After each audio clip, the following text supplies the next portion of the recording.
Então, congregação amada do Senhor, hoje vamos falar sobre o conselho de Deus que está na Bíblia. Então, a, a intenção é que a gente possa seguir o que está na Bíblia, né? Porque hoje todo mundo quer dar opinião sobre sua vida. E, na verdade, você até nem precisa se expor de contar para a pessoa. Ninguém vai saber quem é você. Se você for lá na internet, vai encontrar 1000 opções de conselho. E aí, qual que é o conselho certo? Eu quero continuar a fazer uma alerta, assim, com muito carinho, com muito amor, a todos que me ouvem, né? Que eu chamo de queridos ouvintes. Minha palavra é: vamos seguir o conselho certo? O conselho certo provém do Espírito Santo de Deus. Então, assim, você pode até dizer, mas como assim? Como é que eu vou saber qual que é o conselho certo? Como posso ter acesso ao Espírito Santo? Como vou ouvir? Como vou ter certeza que é Deus falando? Vou pedir para você assistir o vídeo até o fim e saiba como extrairmos os conselhos certos através da palavra de Deus. Então, assim, é algo muito forte isso, né? E, de novo, por que eu quero que você siga o conselho da Bíblia? Porque ela é uma carta de amor da parte de Deus, porque ela é a palavra de Deus, além de ser histórica. Ela é aquilo que vai nos alimentar, porque nem só de pão vive o homem, mas de toda palavra que procede da boca de Deus.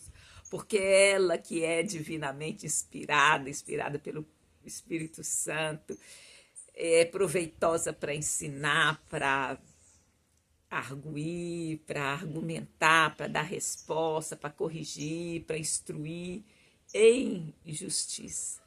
Porque conselhos com certeza não vai faltar, mas muitos deles não são bons para seguir. Então, assim, vamos lá, né? O que é aconselhar? Isso lá no Google, né? É dar ou pedir conselho. Tirei lá o exemplo. O médico aconselha os doentes: olha, não faça isso, não faça aquilo. Aconselhar também é procurar persuadir ou advertir, fazer uma recomendação. Olha, eu te aconselho a ter atenção e vigilância. A professora aconselha os alunos a estudar, então é uma recomendação. Aconselhar também é trocar ideias ou opiniões para chegar a uma conclusão. Então, conselho também tem a ver com admoestar, encaminhar, advertir, avisar, guiar, orientar, recomendar, sugerir. Então, desculpa, eu estou falando para vocês seguirem o conselho da Bíblia. O que é a Bíblia? A Bíblia são as Escrituras. O que são as Escrituras? Então, vamos começar lá com 2 Timóteo 3,16, que eu até já falei no começo, mas eu vou repetir. Toda a Escritura é divinamente inspirada e proveitosa para ensinar, redarguir, argumentar, dar resposta, corrigir, instruir. Uma outra versão fala: toda Escritura é inspirada por Deus e útil para o ensino, repreensão, correção, instrução na justiça. Também é porque aqui eu sigo a Bíblia por ela mesma, como diz a Valnice, né? A própria Bíblia, a Bíblia interpreta a própria Bíblia. Então, em Daniel 9:2 também está escrito: no primeiro ano do seu reinado, eu, Daniel, entendi pela Escritura, pelos livros, que o número dos anos de que falara o Senhor ao profeta Jeremias, em que haviam de cumprir-se as desolações de Jerusalém, era de 70 anos. Isso aqui Daniel está se referindo aos 70 anos que eles ficaram no exílio na Babilônia. Então, ele entendeu pelas escrituras, pelos livros. Então, aqui, Daniel, o grande sábio, né? Ele entendeu pelas escrituras. Em Mateus 21, 42, fala assim: disse-lhes Jesus: nunca lestes nas escrituras? A pedra que os edificadores rejeitaram, essa foi posta por cabeça do ângulo. Pelo Senhor foi feito isso. É maravilhoso aos nossos olhos? É Jesus falando. E isso está muito assim, atual nos dias de hoje. Jesus recomendou, mas você nunca leu na Escritura? Você deve ler. A pedra que os edificadores rejeitaram, ou seja, muitos rejeitam a Jesus, mas ela é colocada como a pedra angular, aquela que você pode construir em cima da sua casa, que ela vai estar no ângulo, vai estar certinha no esquadro. Jesus, né, é essa pedra angular. Também, vou continuar falando do que a palavra de Deus fala sobre ela mesma, que são as Escrituras. Em Mateus 22, 29, está escrito: Jesus, porém, respondendo, disse-lhes: errais, não conhecendo as Escrituras nem o poder de Deus. Então, eu não quero errar, eu vou querer conhecer as Escrituras e conhecer o poder de Deus.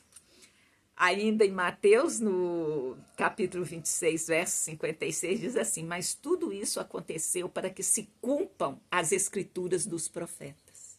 Então, os profetas profetizaram a respeito do que haveria de vir. Então, aqui, Mateus está relatando tudo o que aconteceu a Jesus, havia sido previsto nas escrituras dos profetas. Então, as coisas aconteceram para que elas se cumprissem. Marcos também, no capítulo 14, versículo 49, está escrito: todos os dias estavam convosco, ensinando no templo, e não me prendeste. Mas isto é para que as escrituras se cumprem. É o próprio Jesus que conhecia as escrituras, ele sabia o que estava escrito a respeito dele mesmo. E aqui ele fala: quando eles prenderam, eu estava todo dia ensinando no templo e vocês não me prenderam. Mas é para que as escrituras se cumpram. Em Lucas 24, 27 também está escrito: e começando por Moisés e por todos os profetas, explicava-lhes o que dele se achava em todas as escrituras. Aqui, depois dele ter ressurreto, né, no caminho de Emaús, ele encontrou os discípulos e ele foi conversando com eles, explicando tudo, começando por Moisés. Então, toda a escritura, toda, não é uma parte dela. Não é assim, não, o Velho Testamento é velho, não. É tudo encadeado, engajado e faz parte para que tenhamos a completa compreensão do que Deus, do que é essa carta de amor. Você não vai ler um parágrafo de uma carta, não é isso? Se você receber uma carta de uma pessoa amada, você vai ler só o primeiro parágrafo, só o último? Não, você vai ler inteira. E assim é a Bíblia.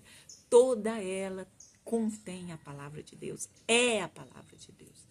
Então, Jesus, começando por Moisés e por todos os profetas, explicava-lhes o que se achava nas Escrituras.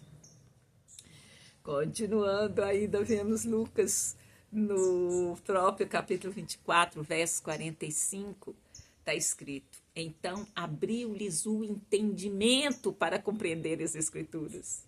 Então, muitos leem as Escrituras apenas com entendimento humano. Mas isto não é suficiente. Nós precisamos do Espírito Santo para nos ajudar a compreender. É dele que vem a revelação. Por isso que está escrito que ela é divinamente inspirada, porque é o Espírito Santo que vai trazer ao nosso coração a compreensão das Escrituras. E o nosso entendimento é aberto. Então, quando a gente vai ler, convém a gente orar: Espírito Santo, revela-me a tua verdade, revela-me o que eu preciso compreender aqui. Também João 2,22 diz: quando, pois, ressuscitou dentre os mortos, os seus discípulos lembraram-se de que ele lhes dissera isto, e creram na Escritura e na palavra que Jesus tinha dito.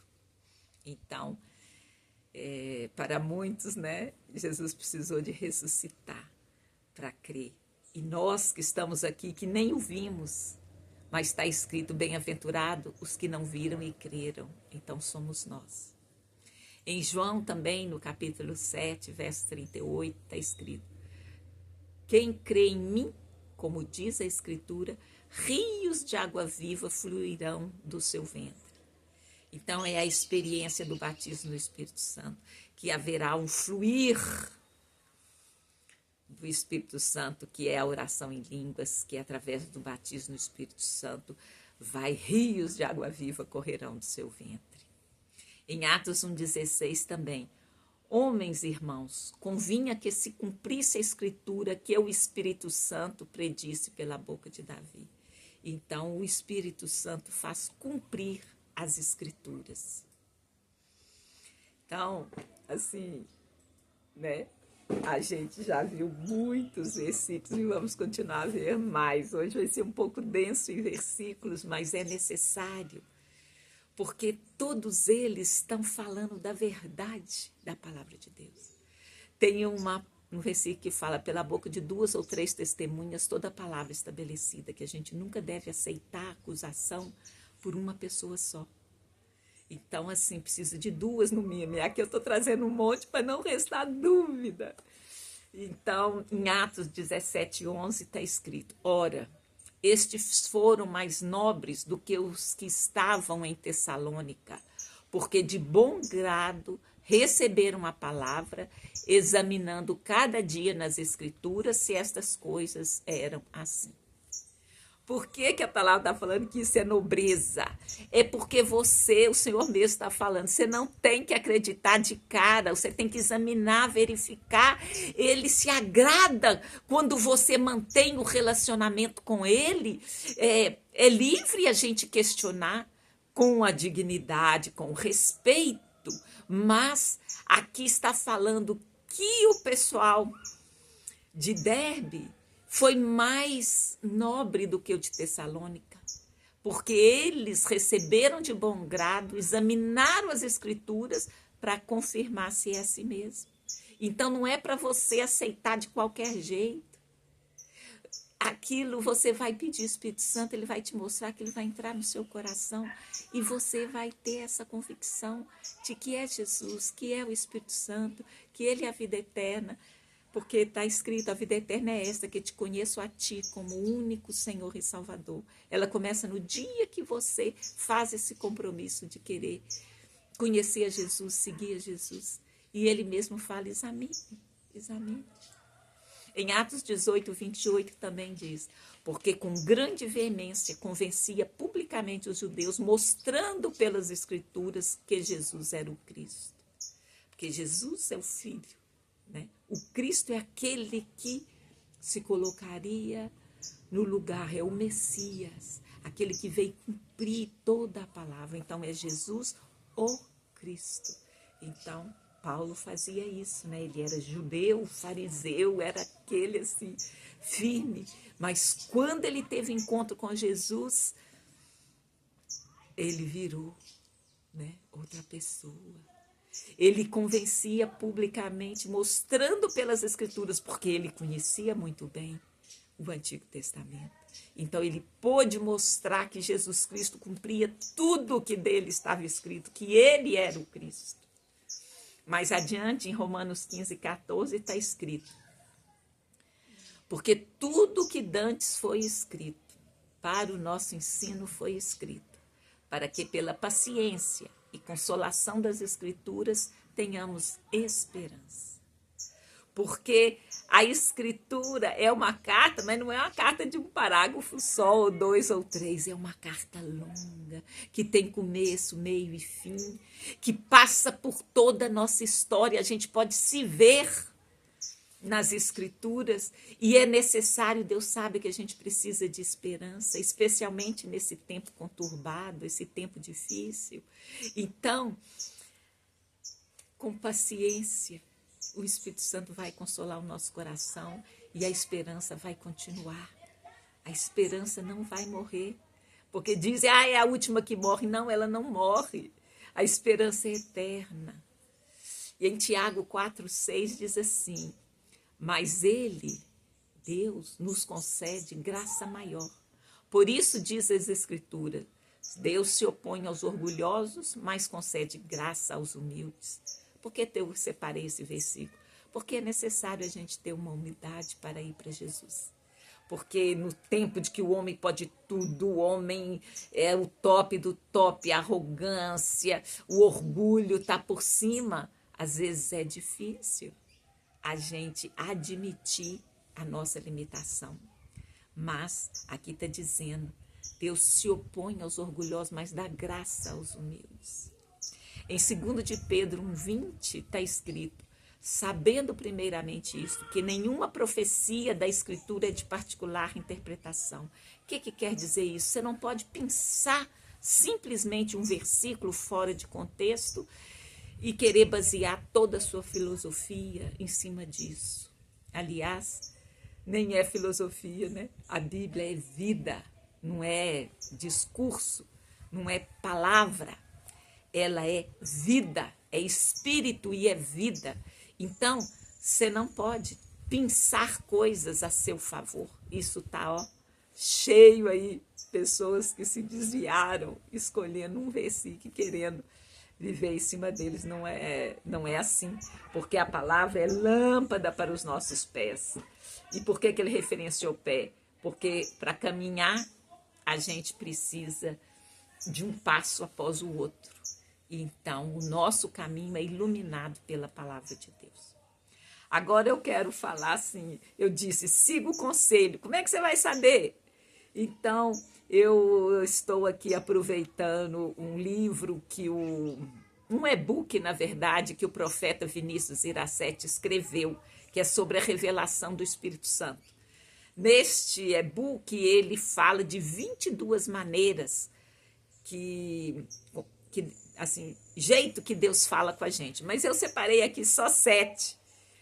Então, antes de começar a falar de qual jeito que o Senhor fala conosco, a gente precisa saber como que nós somos, o que nós somos. O nosso eu verdadeiro é um espírito, nós somos um espírito, possuímos uma alma e habitamos um corpo.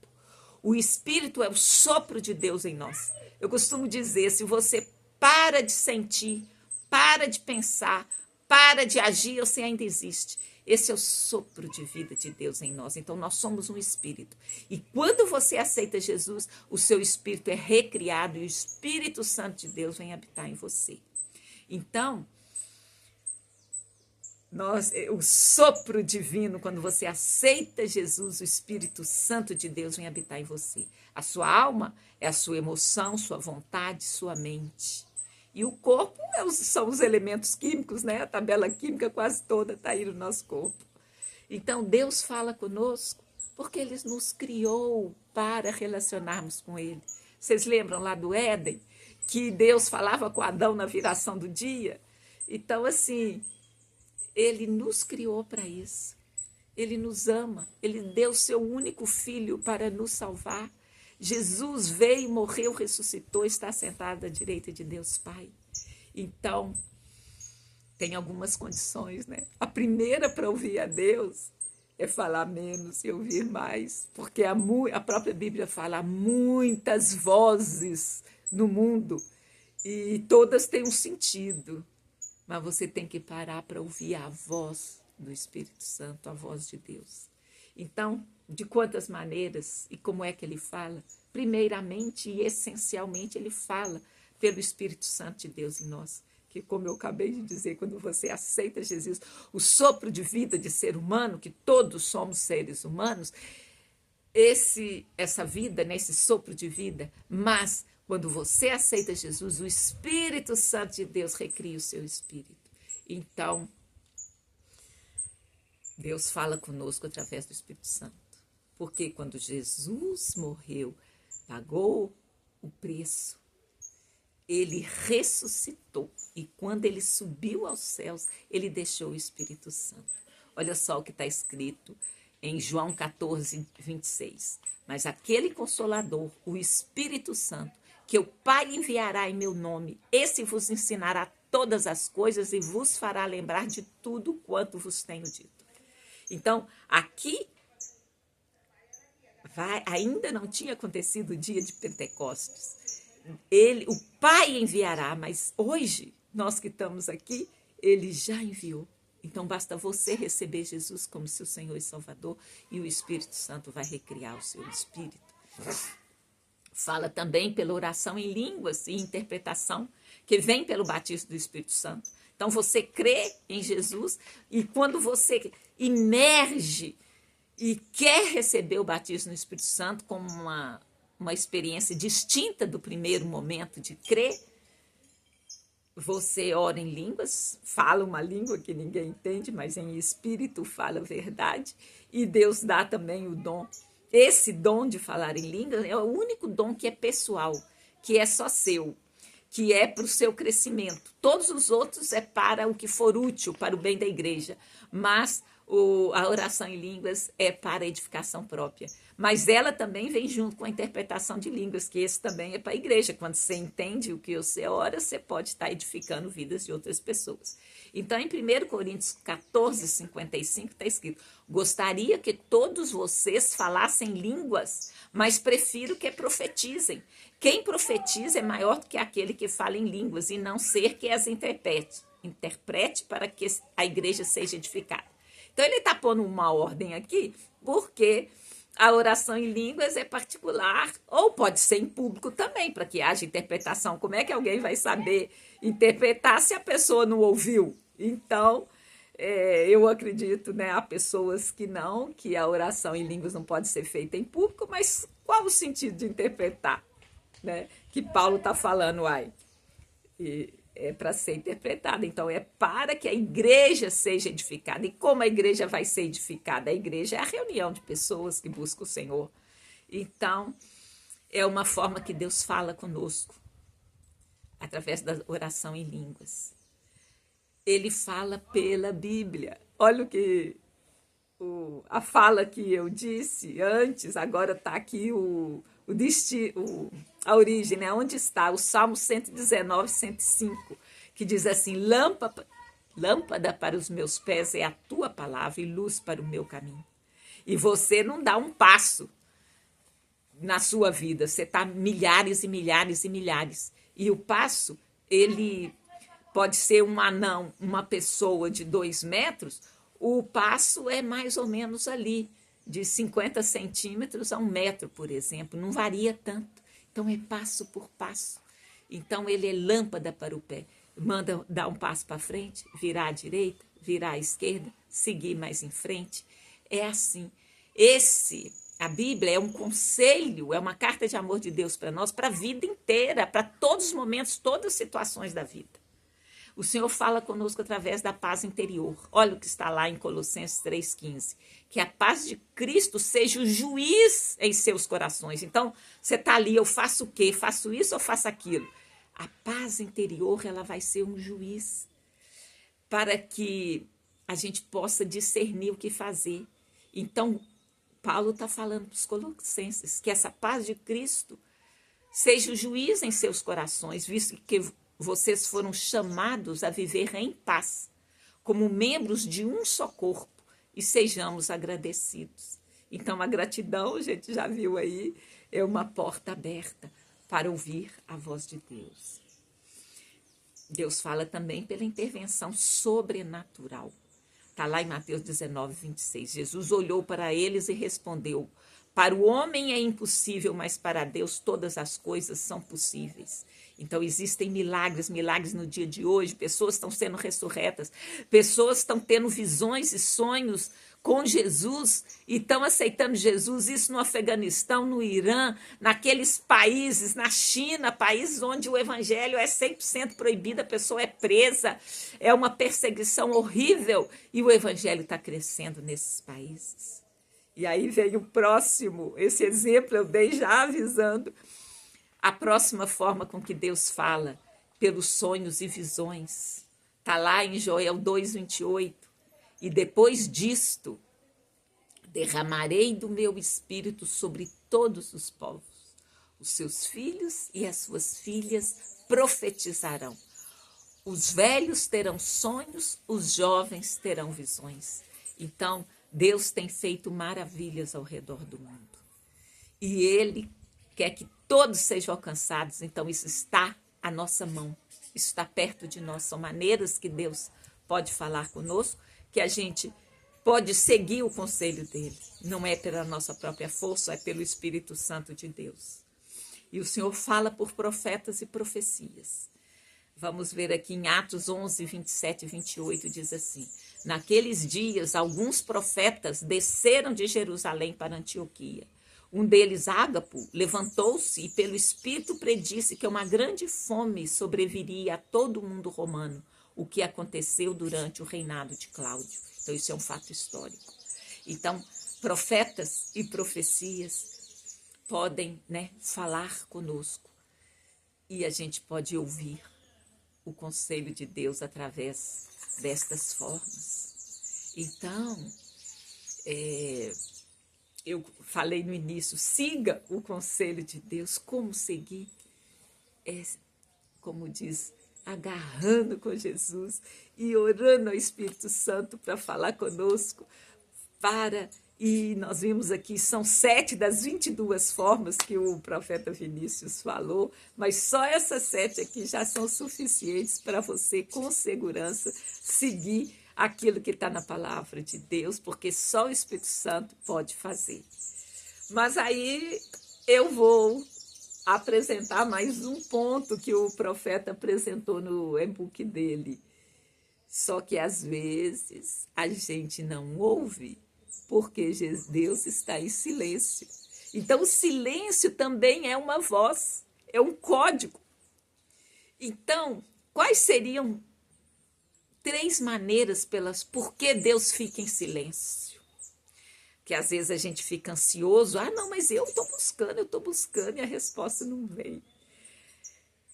Deus, está trabalhando em nós, nos preparando, nos movimentando, mexendo em coisas e nos transformando. Por isso que às vezes parece que ele está calado, está em silêncio, mas ele está trabalhando, ele está operando. Porque ele que conhece a nós profundamente. É necessário que coisas sejam movidas dentro de nós. E coisas sejam modificadas, sejam trabalhadas, porque nem sempre a gente, e na verdade nunca a gente vai saber completamente sobre nós mesmos. Então, há coisas que a gente nem tem noção. Eu vou trazer a história de Pedro aqui. Pedro achava que estava firmíssimo com Deus. Não, eu vou morrer por ti. E o Senhor falou, olha, antes que o galo cante, você vai me negar 3 vezes. E isso aconteceu. Então, Pedro, ele não tinha noção do que ele era realmente, de como ele estava. E assim somos nós. Eu acho que isso está escrito na palavra. Porque às vezes a gente pensa, não, isso eu sou forte, isso eu dou conta, isso pode deixar comigo. Mas a gente às vezes não tem noção. Pedro ali, depois que o galo cantou, ele se lembrou do que Jesus falou e chorou amargamente. E ele mudou a vida dele.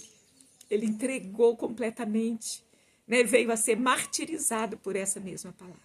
Mas ele viveu um tempo onde ele achava que estava de um tamanho, mas ele não estava. Ele achava que ia entregar a vida dele em nome de Jesus, mas ele o negou 3 vezes. Então, assim, há um tempo para que a gente seja transformado, para que Deus esteja trabalhando em nós, movimentando, mexendo com coisas que às vezes a gente não tem ainda noção. Então, essa é uma das razões porque há silêncio.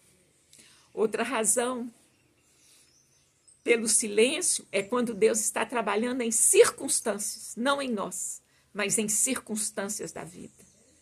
Coisas, em cenários, situações fora de nós. Vou lembrar aqui o caso de José. Todo mundo sabe, José do Egito. Ele foi preso Primeiro ele foi jogado num poço, vendido como escravo, ele estava se dando bem lá na casa do seu senhor, que tinha até colocado ele sobre todas as coisas. Aí a mulher desse senhor, que eu esqueci o nome, se interessou para o José e quis de toda forma ficar com ele. Ele não quis, ela levantou falso testemunho, falou que ele tentou ficar com ela, né? E aí ele foi preso. E na prisão ele interpretou o sonho de duas pessoas. Ele falou: vocês não me esqueçam. Desculpa. E aí o que aconteceu? Ele foi esquecido. E aí você fala: não, mas que tristeza. Deus esqueceu de José. Mas olha, mas havia circunstâncias que precisavam ser movidas. Se aquele copeiro tivesse se lembrado de José, naquele momento que José pediu, o que ia acontecer? José ia lá para o palácio, ia ser talvez um ajudante do copeiro. Ele não ia, né, ser o que ele foi, ele não teria o lugar que ele ocupou.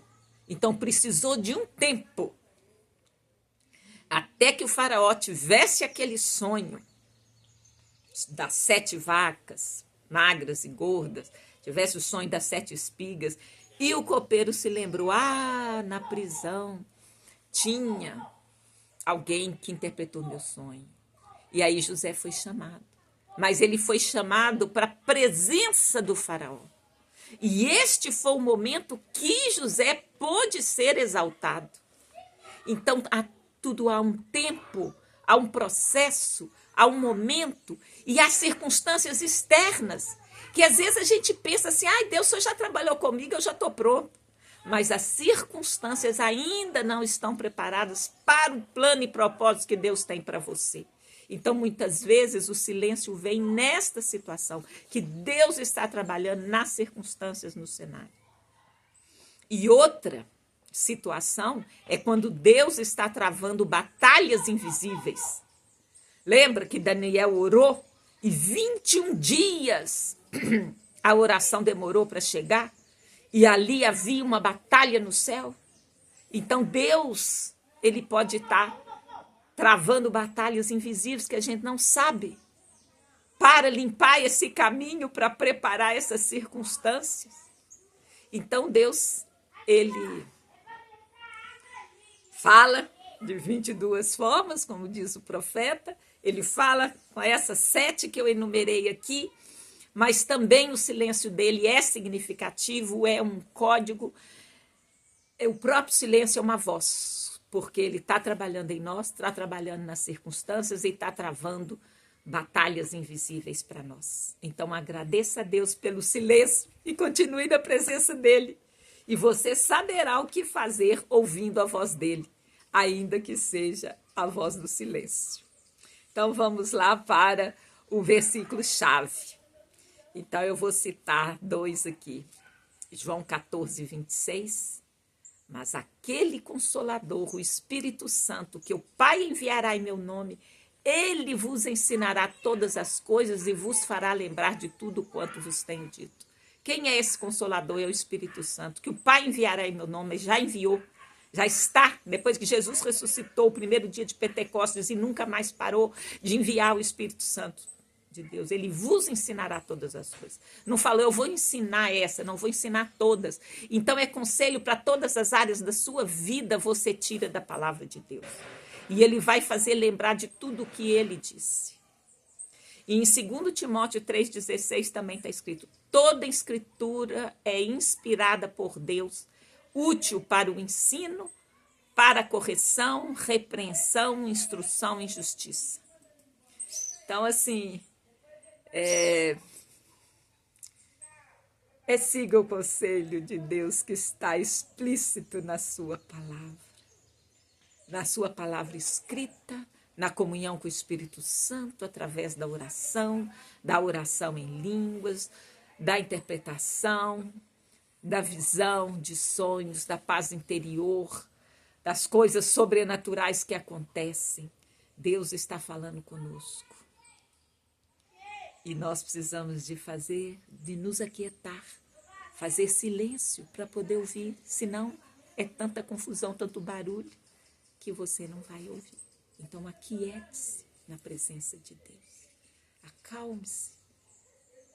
Esteja na presença de Deus e você ouvirá e saberá o que fazer. Então, continuando, vamos aqui, como eu gosto de fazer, repetir. Então, eu vou receber o Espírito Santo, aceitando Jesus como meu Senhor e Salvador. Eu vou receber o ensino de Deus através do Espírito Santo em todas as áreas da minha vida. Eu vou ler e estudar as Escrituras. Eu vou receber ensino, correção, instrução através da palavra de Deus, que são as Escrituras. Eu vou ouvir a voz de Deus através do Espírito Santo de Deus em mim. Eu vou ouvir a voz de Deus através da oração em línguas e da sua interpretação. Eu vou ouvir a voz de Deus através da Bíblia. Eu vou ouvir a voz de Deus através da paz interior. Eu vou ouvir a voz de Deus através dos milagres, da intervenção sobrenatural de Deus. Eu vou ouvir a voz de Deus através de sonhos e visões. Eu vou ouvir a voz de Deus através das profecias e profetas. Então, eu vou continuar orando.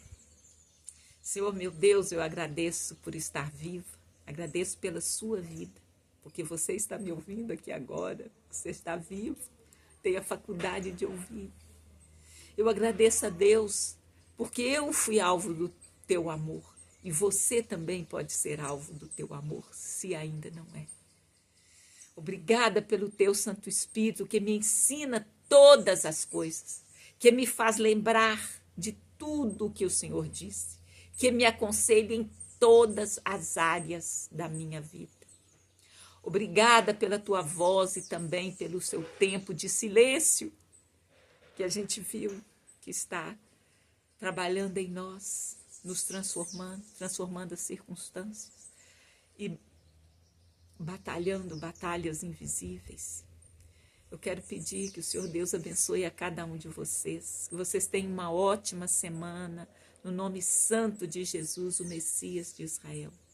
Muito obrigada, querido ouvinte, por você que chegou até aqui. E eu ainda vou fazer um último pedido. Compartilhe, comente, assine o canal. Quem sabe esse vídeo pode ajudar alguém. Muito obrigada. Esteja em paz, no nome de Jesus. Amém.